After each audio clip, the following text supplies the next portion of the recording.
तो आप सभी माताओं एवं बहनों का एक बार फिर से स्वागत है आपके अपने चैनल स्टडी ओनली में। तो महिला पर्यवेक्षक भर्ती 2025 के लिए आज की जो क्लास है, कंप्यूटर के सारे क्वेश्चन आपको देखने को मिलेंगे जो कि आपके एग्जाम में अभी आ रहे हैं। ठीक है, आपको पता हमें आपके एग्जाम के एनालिसिस के माध्यम से हुआ है। तो क्योंकि कंप्यूटर के क्वेश्चन काफ़ी टफ आ रहे हैं इस समय, इसलिए वही सारे क्वेश्चन इसमें लिए गए हैं। ठीक है, जैसा कि आपके एग्जाम में पूछे जा रहे हैं वही सारे क्वेश्चन है। जैसा कि आप सभी को पता होगा, क्लास जो है एमसीक्यू के माध्यम से रहेगी, फिर उसके बाद उसमें डिटेल भी आपको सभी ऑप्शनों को बताया जाएगा। और आप सभी को पता है इन सभी क्लासेस के पीडीएफ आपको हमारा जो टेलीग्राम चैनल है, जिसका लिंक आपको वीडियो के डिस्क्रिप्शन मिल जाएगा, वहां से ज्वाइन करके इन सभी क्लासेस के पीडीएफ आप लोग प्राप्त कर सकती हैं। और साथ ही जिन माताओं एवं बहनों को हमारी क्लासेस पसंद आती है, वो लोग चैनल को सब्सक्राइब और वीडियो को लाइक जरूर कर लें, क्योंकि हम आप सभी के लिए महिला पर्यवेक्षक भर्ती 2025 से रिलेटेड सभी सब्जेक्ट की क्लासेस और साथ ही एनालिसिस भी लेकर डेली जरूर आते हैं। तो चलिए आइए अब स्टार्ट करते हैं आज की क्लास। तो सबसे पहले क्वेश्चन नंबर फर्स्ट की बात करते हैं। क्वेश्चन नंबर फर्स्ट है कि डैश डैश डिवाइस आंतरिक या बाह्य डिवाइस है जो सीधे कंप्यूटर से जुड़ते हैं लेकिन कंप्यूटर के प्राथमिक कार्य में योगदान नहीं करते, जैसे कि कंप्यूटिंग। ठीक है, तो इसमें आपसे बोला जा रहा है कि वो कौन सा डिवाइस है जो कि आंतरिक या बाह्य डिवाइस है जो सीधे कंप्यूटर से जुड़ते हैं लेकिन कंप्यूटर के प्राथमिक कार्य में योगदान नहीं करते। इसका जो राइट आंसर है ऑप्शन ए होगा, यानी पेरीफेरल जो होते हैं डिवाइस, वो कंप्यूटर के आंतरिक और बाह्य डिवाइस है जो सीधे कंप्यूटर से जुड़ते हैं लेकिन कंप्यूटर के प्राथमिक कार्य में योगदान नहीं करते। ठीक है, फिर इसके बाद हम बाकी ऑप्शन के बारे में बात कर लेते हैं। तो यहाँ सबसे पहले दिए गए सीपीयू, मदरबोर्ड और प्राथमिक मेमोरी डिवाइसों को छोड़कर सभी जो डिवाइस हैं पेरीफेरल डिवाइस होते हैं। ठीक है, सीपीयू, मदरबोर्ड और प्राथमिक मेमोरी को छोड़कर बाकी जितने भी डिवाइस हैं कंप्यूटर में वो पेरीफेरल डिवाइस होते हैं। ये चीज़ आपको ध्यान रखनी है। फिर इसके बाद आगे इनपुट डिवाइस की बात करें तो इनपुट डिवाइस के अंतर्गत कौन कौन से डिवाइस आते हैं? कीबोर्ड हो गया, mouse, scanner, mic, touch screen, joystick और वेब कैम जो कैमरा होता है, ये सारी चीज़ें जो है इनपुट डिवाइस के अंतर्गत आते हैं। आउटपुट डिवाइस की बात करें तो मॉनिटर, स्पीकर और प्लॉटर जो हैं ये सारे आउटपुट डिवाइस हैं।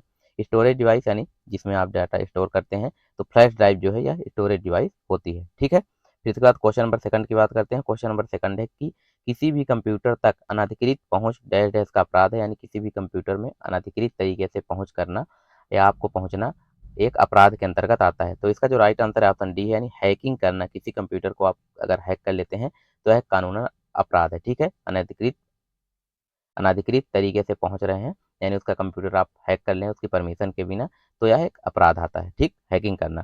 फिर इसके बाद इसमें आगे डिटेल बात करते हैं। तो फायरवॉल की बात करें तो यह कंप्यूटर सिस्टम या नेटवर्क का एक हिस्सा होता है फायरवॉल।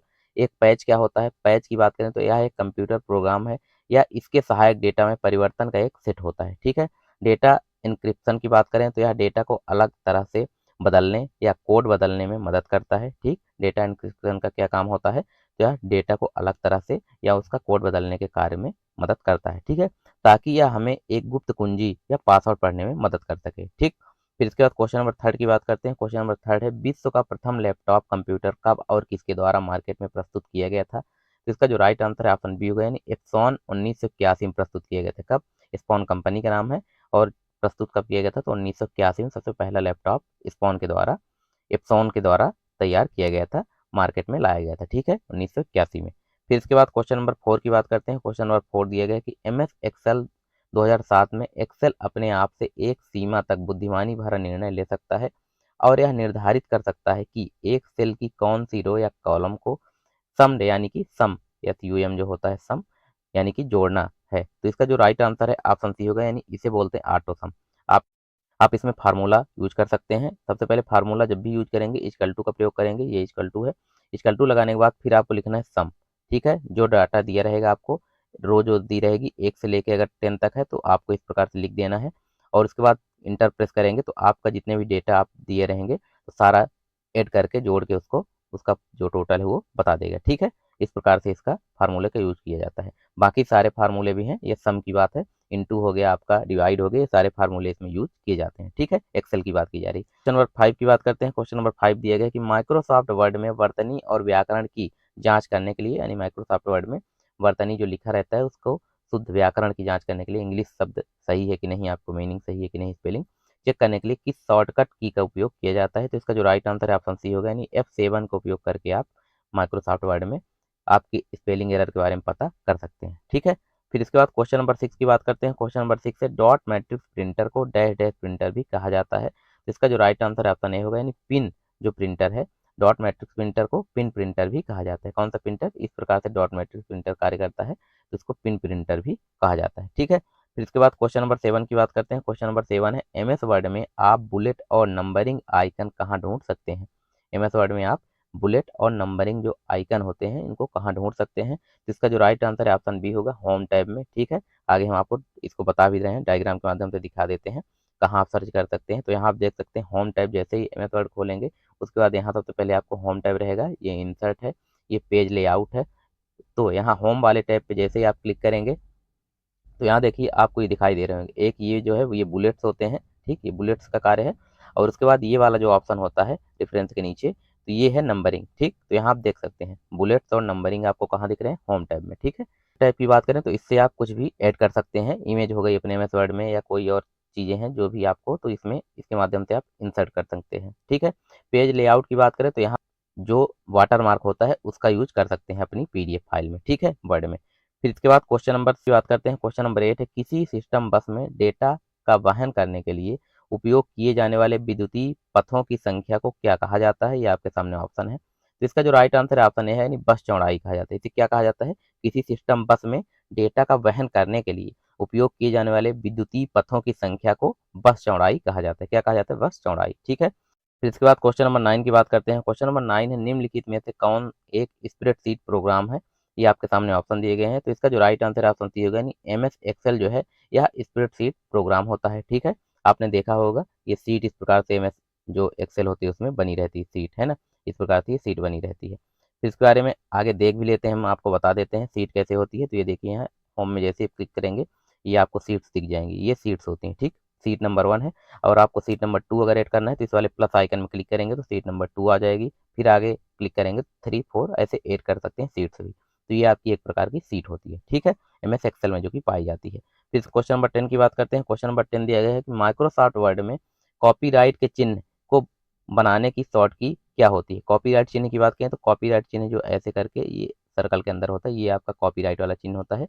जैसे ये @ है, ये कॉपीराइट का चिन्ह होता है। ठीक है, ये कॉपीराइट का चिन्ह होता है, आप सभी को ये चीज़ें ध्यान रखनी है। तो इसके जो शॉर्ट की है आपको यूज करने के लिए, तो इसका जो राइट आंसर है ऑप्शन ए होगा, यानी अल्ट प्लस कंट्रोल प्लस सी आप जैसे ही साथ में प्रेस करेंगे तो आपके सामने ये वाला जो आप लोगों के सामने ये जो कॉपीराइट का सिंबल होता है ये बन के आ जाएगा। ठीक है, ये कॉपीराइट का सिंबल होता है। फिर इसके बाद क्वेश्चन नंबर 11 की बात करते हैं। क्वेश्चन नंबर 11 दिया गया है कि XHTML का अर्थ क्या होता है।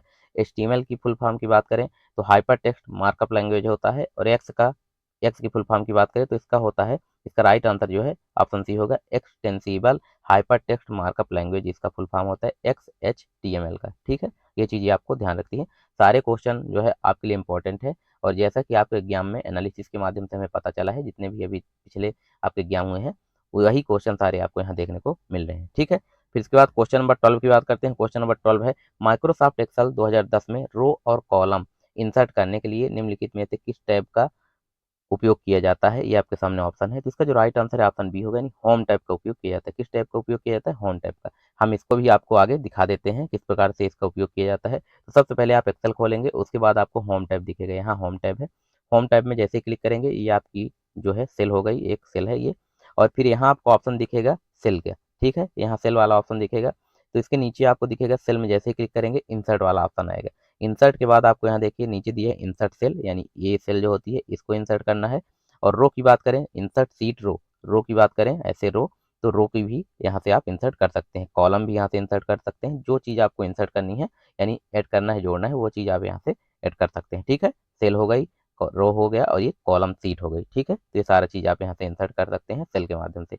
होम में क्लिक करेंगे, फिर उसके बाद सेल में आएंगे, फिर ये आप इंसर्ट वाले ऑप्शन पे आएंगे और ये सारी चीज़ें आप इंसर्ट कर सकते हैं। ठीक, आप सभी को ये चीज़ें समझ में आ गई होंगी। क्वेश्चन नंबर 13 की बात करते हैं। क्वेश्चन नंबर 13 है निम्नलिखित विकल्पों में से कौन 256 निबल्स के बराबर होता है। तो इसका जो राइट आंसर है ऑप्शन ए होगा, यानी कि 128 बिट्स जो है यह निबल्स 256 निबल्स के बराबर होता है। ठीक है, 2 निबल्स बराबर 1 बिट होती है। ठीक, एक और 1024 MB बराबर 1 GB होता है। 1024 GB बराबर एक एक TB होता है। ये मापने की इकाई होती है मेमोरी को। ठीक है, फिर इसके बाद क्वेश्चन नंबर 14 की बात करते हैं। क्वेश्चन नंबर 14 दिया गया है कि निम्नलिखित में से कौन एक ऑपरेटिंग सिस्टम का उचित संस्करण नहीं है।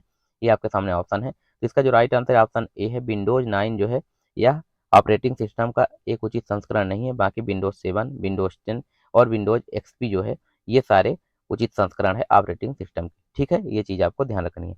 फिर इसके बाद क्वेश्चन नंबर 15 की बात करते हैं। क्वेश्चन नंबर 15 है कि हार्ड डिस्क ड्राइव का दूसरा नाम क्या है? तो इसका जो राइट आंसर है ऑप्शन बी है disk drive. Hard disk drive का दूसरा नाम डिस्क ड्राइव होता है। ठीक, फिर इसके बाद क्वेश्चन नंबर 16 की बात करते हैं। क्वेश्चन नंबर 16 दिए गए हैं, निम्नलिखित में से कौन सा विकल्प ऑपरेटिंग सिस्टम का एक कार्य नहीं है?